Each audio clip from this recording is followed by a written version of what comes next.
Pete Smith, and would like to thank him too.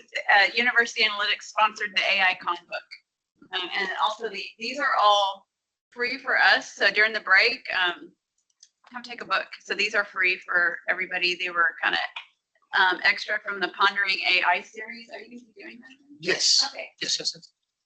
I'll talk a bit about it too. Yeah. Okay. Good. So we'll let Pete talk, and then after that, on your agenda, Karen's next, talking about instruction. Actually, I'm going to go first. Sorry, just talk about policy for a few minutes. That's really the foundation. Is crafting your policy. And we have a crowdsourced document that you can actually literally just copy and paste from, and it's also in the guidance, having a policy. And then after Karen is Heather, who's here in their room. Ramon's running a little bit late, but he'll join us at the end.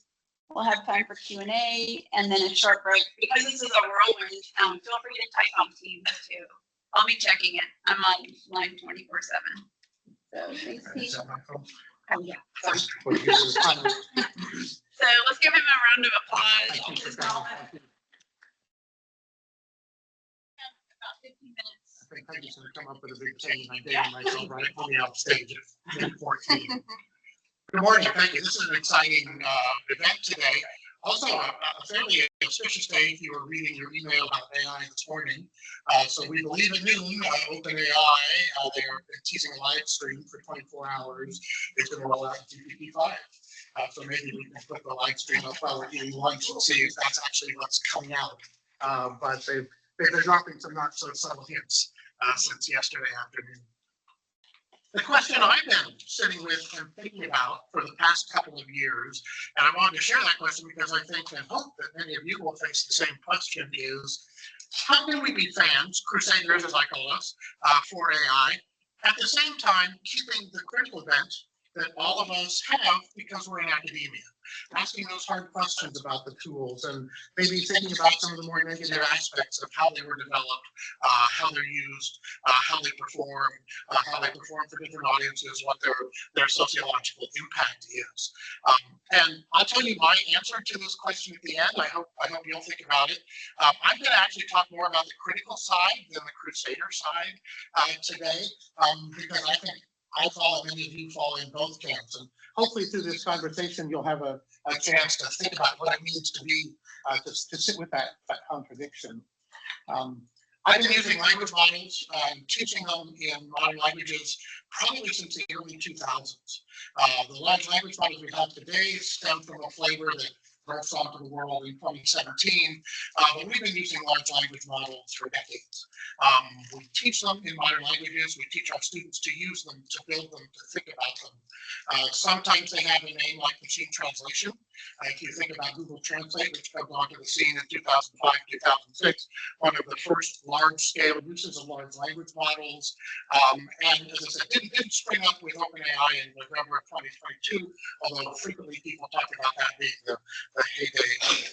We just, as a department, began to think about how we could teach these technology tools and technology ideas to our students, thinking they had to go out in the work world, and what we have traditionally taught in language departments for 50, 100 years in some cases, needed a rethink. And so we had to have a track now in our department, localization, translation, where students use these tools, build these tools, think about them, essentially in languages other than English. My particular interest in all of this is how do these models perform in Spanish? How do these models perform in Swahili or Icelandic or Khmer or Indonesian?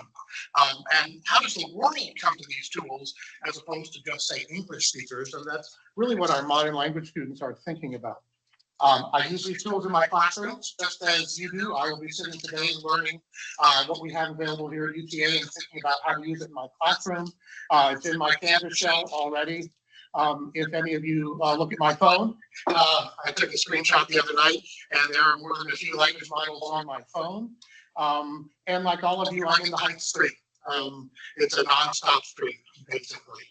Thinking about these models, talking about these models, will they really not take all our jobs, whether that's in education or throughout the real world. There's Dario Amodei, the CEO of Anthropic, who was very famous for a statement he made about 6 weeks ago, noting, what 50% of all white-collar jobs will be taken in the next 10 to 15 years.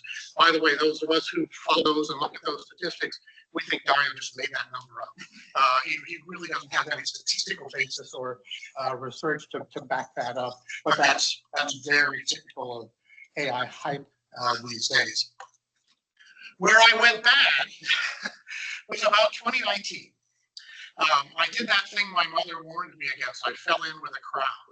I think it's a good crowd, but it was a crowd of critics, people who began to say, what are these things really? Where was the data that these models were trained on? Is that model fair? Is it accountable? Does it have biases? Does it hallucinate? All of these critical questions.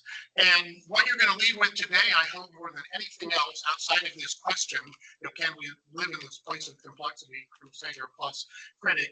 I hope you'll leave with some names today. Some people who I've fallen in with, as I said, who are out there every day thinking critically about AI, large language models in particular, and are particularly relevant to our conversation. The first person that I really began to follow was a gentleman named Gary Marcus. And if you don't have Gary Marcus on your radar, I urge you to put him on your radar. We actually list a book by Gary that we use. It's about 5 years old now. Rebooting AI that we actually use in our track here in modern languages. They began to ask questions. Do these models really understand? What does it mean to understand something? When you say ChatGPT understood my question at a deep level and gave me some output that I asked for.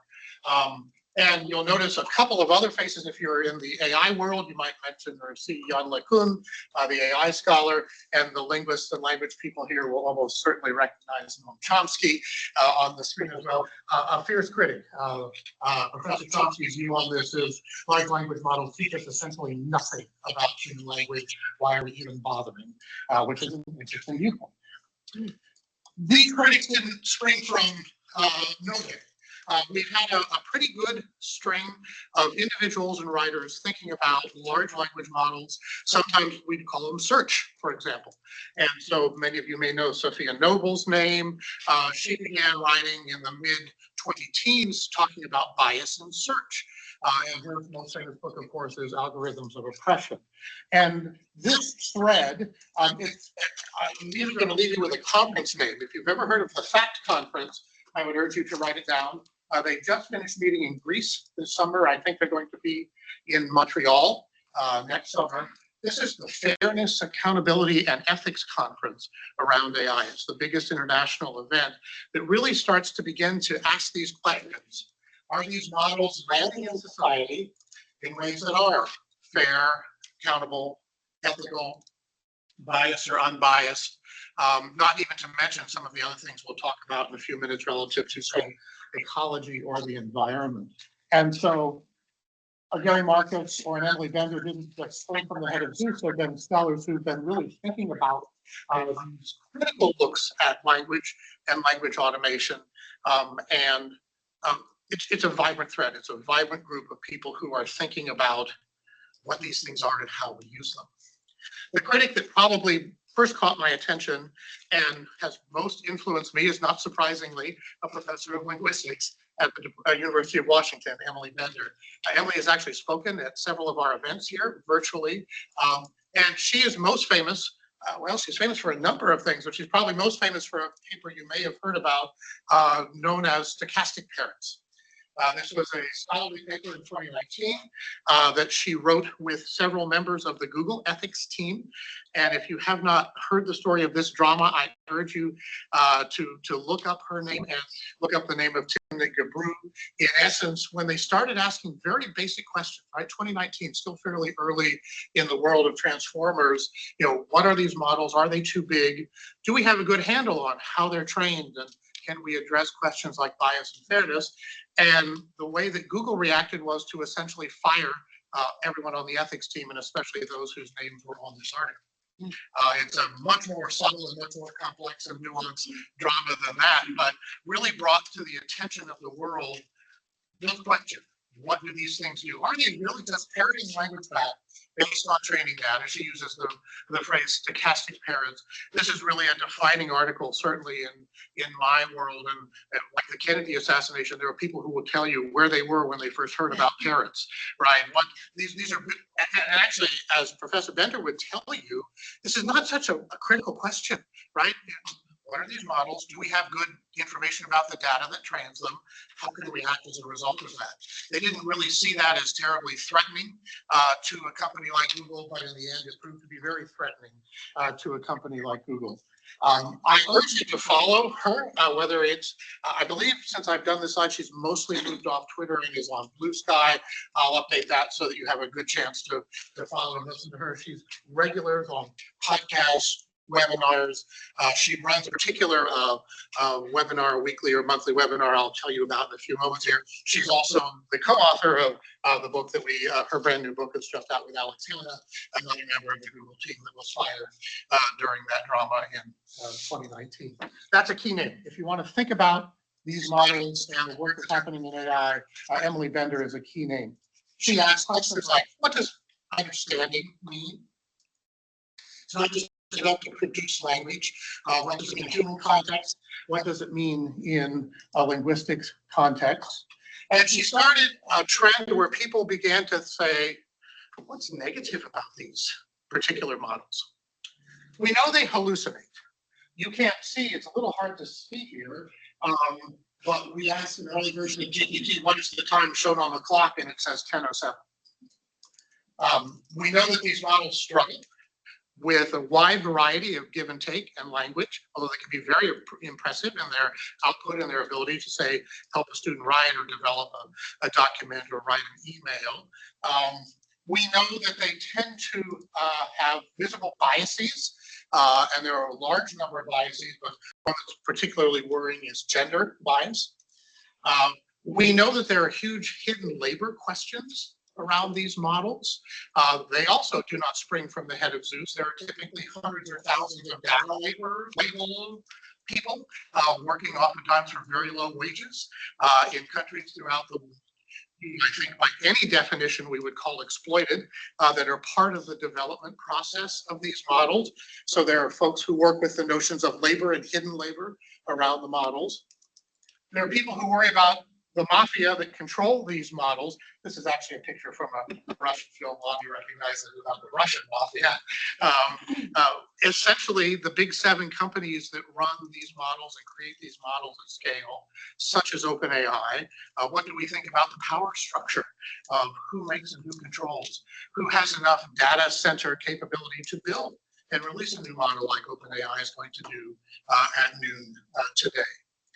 Are these models based on theft?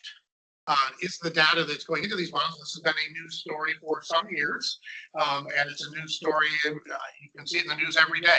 New York Times, major artists, recording artists have begun to come at some of these companies and say, it's very clear that your model was trained on my intellectual property. I did not grant you that right. How do we rectify that situation, either legally or financially? And so lots of questions begin to emerge. Lots of people begin to work on these critical elements. And the one you're also likely to see in the news more than anything else today is the environmental question. I'd imagine if I asked how many of you had seen a news story about large language models in the environment, we've got Meta building data centers around the world